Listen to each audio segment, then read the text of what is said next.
Hello, नमस्कार दोस्तों। आज हम जानेंगे वायुमंडल के बारे में। वायुमंडल क्या है, वायुमंडल की परतें क्या हैं, वायुमंडल में क्या होता है और इसकी संरचना। चलिए शुरू करते हैं। वायुमंडल की परतें क्या हैं? हमारे वायुमंडल में क्या है? वायुमंडल का गैस का एक मोटा आवरण होता है जो पृथ्वी के चारों ओर है और पृथ्वी की सतह से हजारों मील ऊपर तक फैला है। पृथ्वी पर अधिकांश जीवन हमारे आसपास के वायुमंडल के कारण ही है। वास्तव में वायुमंडल पृथ्वी की स्थलाकृति, वनस्पति, मिट्टी और जलवायु को कई तरह से प्रभावित करता है। पृथ्वी के वायुमंडल में कुल 5 परतें पाई जाती हैं। इस वीडियो में संरचना के साथ वायुमंडल के परतों के बारे में भी जानकारी दी जाएगी। वायुमंडल की संरचना। आइए हम समझते हैं वायुमंडल की संरचना को। क्या आप जानते हैं कि वायुमंडल पृथ्वी पर जीवित जीवन के लिए जिम्मेदार कई गैसों का मिश्रण है? इसमें भारी मात्रा में ठोस और द्रव कण होते हैं, जिन्हें सामूहिक रूप से एरोसोल के रूप में जाना जाता है। शुद्ध शुष्क हवा में मुख्य रूप से nitrogen, oxygen, argon, carbon dioxide, hydrogen, helium और ओजोन होते हैं। इसके अलावा जलवाष्प, धूल के कण, धुआं, लवण आदि भी वायुमंडल में मौजूद होते हैं। वायुमंडल में निम्नलिखित संघटक होते हैं। नाइट्रोजन की इसमें मात्रा 78.09% होती है, ऑक्सीजन 20.95% होती है, आर्गन 0.93% होती है, अन्य गैसें 0.03% होती है। अब हम देखेंगे वायुमंडल में वायु दाब। वायुमंडल की परतों में ऊपर जाते ही दाब तेजी से कम होता है। वायु का दबाव आमतौर पर समुद्र स्तर पर सबसे अधिक होता है और ऊंचाई के साथ घटता जाता है। जब उच्च तापमान वाले क्षेत्र गर्म हो जाते हैं तो कम दाब वाले क्षेत्र बनाया जाता है। हम कम दाब बादल वाले आकाश और आर्द्र मौसम से जुड़ा हुआ है। न्यूनतम तापमान वाले क्षेत्रों में ठंडी हवा होती है, भारी हवा मंद होती है और एक उच्च दाब क्षेत्र बनता है। उच्च दाब स्पष्ट और सूर्य से निकलने वाले आकाश के साथ जुड़ा होता है। आइए अब हम जानेंगे वायुमंडल के 5 परतों के बारे में। हमारा वातावरण पृथ्वी की सतह से शुरू होकर 5 परतों में विभाजित है। यह है क्षोभमंडल, जिसे ट्रोपोस्फियर भी कहते हैं। दूसरा है समताप मंडल, जिसे स्ट्रेटोस्फियर भी बोलते हैं। तीसरा है मध्यमंडल, जिसे मेसोस्फियर भी बोलते हैं। चौथा है तापमंडल, जिसे थर्मोस्फियर बोलते हैं। और सबसे अंतिम बहिर्मंडल, जिसे एक्सोस्फियर बोलते हैं। चलिए शुरू करते हैं, क्षोभमंडल के बारे में जानते हैं। यह वायुमंडल की सबसे निचली परत है। यह ध्रुव से 8 किलोमीटर की ऊंचाई और भूमध्य रेखा से 18 किलोमीटर तक फैली हुई है। सभी मौसम की घटनाएं जैसे कोहरे, बादल, ठंड, बारिश, तूफान आदि क्षोभ मंडल तक ही सीमित है, यानी सब क्रियाएं क्षोभ मंडल में ही होती है।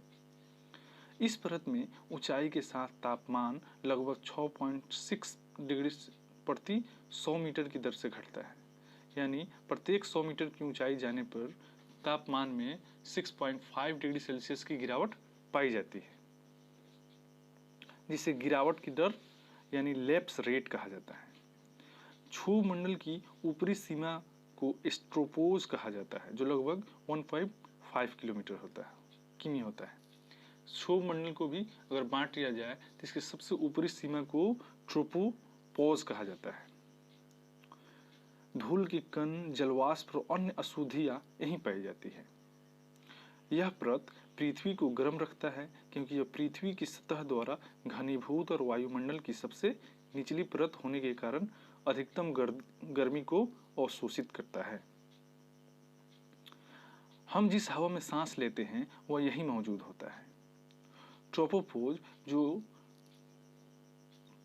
ट्रोपोपोज जो क्षोभ मंडल की सबसे ऊपरी परत है, यह वह परत है जो समताप मंडल से क्षोभ मंडल को अलग करती है। क्षोभ मंडल में तापमान आमतौर पर ऊंचाई के साथ कम हो जाता है, जबकि ट्रोपोपॉज के ऊपर तापमान कम नहीं होता। समताप मंडल, स्ट्रेटोस्फीयर।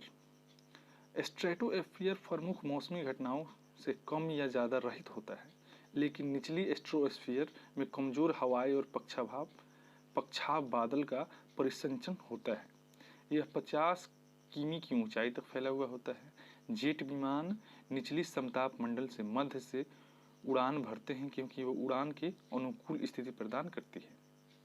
ओजोन परत पृथ्वी से लगभग 15 से 35 किलोमीटर की ऊंचाई पर लगभग समताप मंडल के भीतर स्थित है।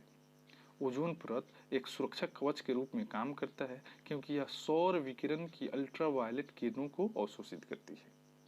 ओजोन के अवक्षेपण के परिणाम स्वरूप जमीन की सतह और निचले वायुमंडल के तापमान में वृद्धि हुई है। स्ट्रेटोस्फीयर के आधार पर तापमान 60 डिग्री सेल्सियस से इसके ऊपर सीमा तक बढ़ जाता है क्योंकि यहाँ अल्ट्रावायलेट किरणें को अवशोषित करता है। स्ट्रेटोस्फीयर की ऊपरी सीमा को स्ट्रोपोज कहा जाता है। मध्यमंडल और मेसोस्फीयर के बारे में हम जानते हैं। यह वायुमंडल की तीसरी परत है और समताप मंडल के ऊपर स्थित है। मध्यमंडल 50 से 90 किलोमीटर की ऊंचाई तक फैली हुई है। ऊंचाई के साथ साथ तापमान घटता है। यह 80 से 90 किमी की ऊंचाई पर न्यूनतम -80 डिग्री सेल्सियस तक पहुंच जाता है। यह वायुमंडल की सबसे ठंडी परत है। ऊपरी सीमा को मेन पाउज कहा जाता है। अंतरिक्ष में इसमें प्रवेश करने पर उल्का पिंड जलते हैं। तापमंडल या आयान मंडल को समझते हैं, जिसको थर्मोस्फीयर भी बोला जाता है। यह पृथ्वी की सतह से 80 किमी से 640 किलोमीटर तक फैला होता है। इसे आयनोस्फीयर के रूप में भी जाना जाता है। बढ़ती ऊंचाई के साथ तापमान तेजी से बढ़ता है। यह एक विद्युत आवेशित परत है। यह परत सौर विकिरण और उपस्थित रसायनों के संपूर्ण संपर्क के कारण उत्पन्न होती है। इसीलिए यहाँ सूर्यास्त के साथ गायब हो जाता है। वास्तव में पृथ्वी से प्रसारित रेडियो तरंगें इसी परत द्वारा पृथ्वी पर वापस परावर्तित होती है। थर्मोस्फीयर की कई परतें होती है, जैसे डी लेयर, ई लेयर, एफ लेयर और जी लेयर, जिसके बारे में हम किसी अन्य वीडियो में चर्चा करेंगे। पृथ्वी पर प्रसारित रेडियो तरंगें इन परतों द्वारा पृथ्वी पर वापस परावर्तित होती है। इस परत में विद्युत आवेशित वायु होती है जो पृथ्वी को उल्का पिंड को गिरने से बचाती है, क्योंकि इसमें वह अधिकांशतः जल जाता है। बहिर्मंडल, जिसको स्ट्रेटोस्फीयर भी बोलते हैं, आए इसके बारे में हम जानते हैं। यह आयान मंडल के ऊपर फैली वायुमंडल की सबसे ऊपरी परत है। इसका घनत्व तो बहुत कम होता है और तापमान 5568 डिग्री सेल्सियस हो जाता है। यह परत बाह्य अंतरिक्ष के साथ विलीन हो जाता है। हीलियम और हाइड्रोजन जैसी हल्की गैसें यहाँ से अंतरिक्ष में तैरती है। यह थर्मोस्फीयर के ऊपर 10,000 किलोमीटर या 62,000 मील तक फैला हुआ है।